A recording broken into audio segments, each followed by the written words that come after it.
The sweet sounds of music can be heard each spring and summer at Opera Theater of St. Louis.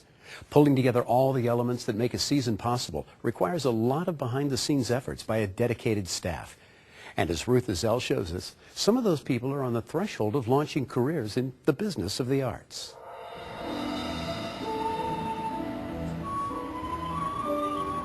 For 6 weeks each spring at the Loretto Hilton Theater, the adjacent grounds morph into Alfresco Central. It's tradition for patrons of Opera Theater of St. Louis to enjoy picnics before performances here. A number of fundraisers are held on this site too. This is the development tent. This is where we have most of our dinners. Jenny Page is Opera Theater's development intern. She helps organize dozens of patron dinners, receptions, and other gatherings. There's cocktail area, and we'll do registration table and bar and that sort of thing. So. Excellent. About how many people can you hold here? Here, I think we're going to try to put 95 in here on Sunday. So. The 2010 season marked Page's third stint with the company through the Boeing Arts and Education Council Administrative Internship Program. The most helpful thing I've learned is just how to, talk to people and form relationships with people, being in development. I sit at all the tent dinners, all the champagne receptions, and get to know all of our patrons and our donors.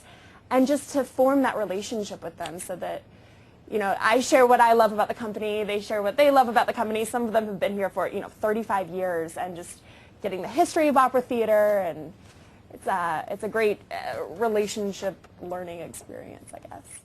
There is an enormous amount of work to coordinate. So we have a group of 6 administrative interns who come in during the crunch time of the season.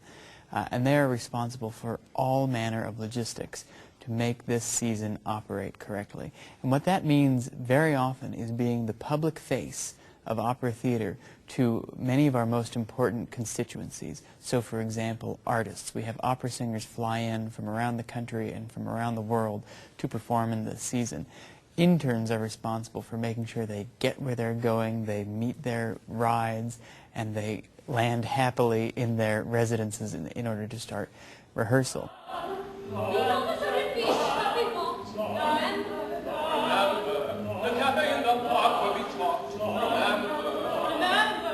We stopped by Opera Theater the day of dress rehearsal for Stephen Sondheim's A Little Night Music.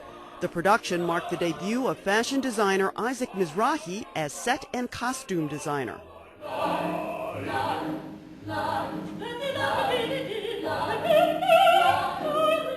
Getting a production to this phase and making sure the entire season runs smoothly happens in large part because of individuals the audience never sees on stage.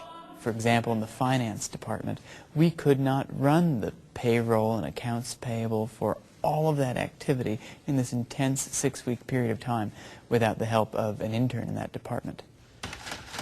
The finance department's 2010 intern was Justin Rowles. I handle cash collections and reconciliations from the front of house up at the theater. They keep me pretty busy. It's been a lot of fun. I've learned a lot, and this way I kind of get to know, I get to learn kind of all the areas of accounting like this, so it's been great. Internship programs are ubiquitous in many different disciplines and industries, but for performing arts organizations, interns play a crucial role in ensuring the organization's very survival. In building the next generation of audiences, the college students and recent graduates who work these internships connect very effectively with younger prospective patrons. In the generation of our current interns, understand how to use social networking from their own experiences in a way that we, try as we will, don't quite. So one of the chief Twitterers at Opera Theater is our public relations intern. This is exactly the kind of help we need. And of course, when we have our Young Friends events at Opera Theater, we rely on the interns to help recruit their friends and in how we promote those kinds of events.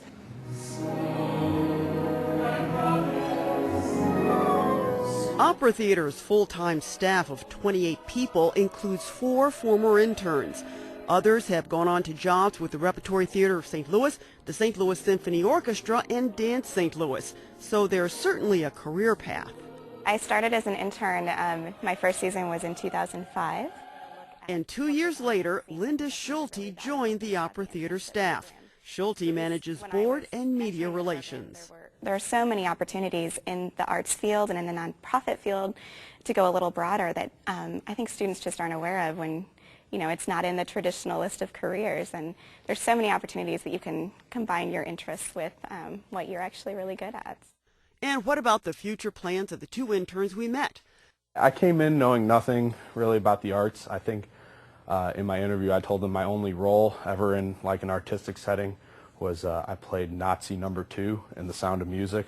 I was fabulous. The reviews were great. Justin Rowles is a 2010 Truman State University grad who intends to get a master's in accountancy, then start law school to become a tax attorney. But he did enjoy being introduced to the world of opera and attending performances. Development intern Ginny Page, a 2010 graduate of Washington University, said she would be packing her bags for Washington, D.C. as part of her job search. She's already had a number of interviews with various performing arts groups. Having a passion for the performing arts and understanding how things get done are skills nonprofit arts executives look for when they hire staff. Without them, to borrow from a phrase, the show cannot go on.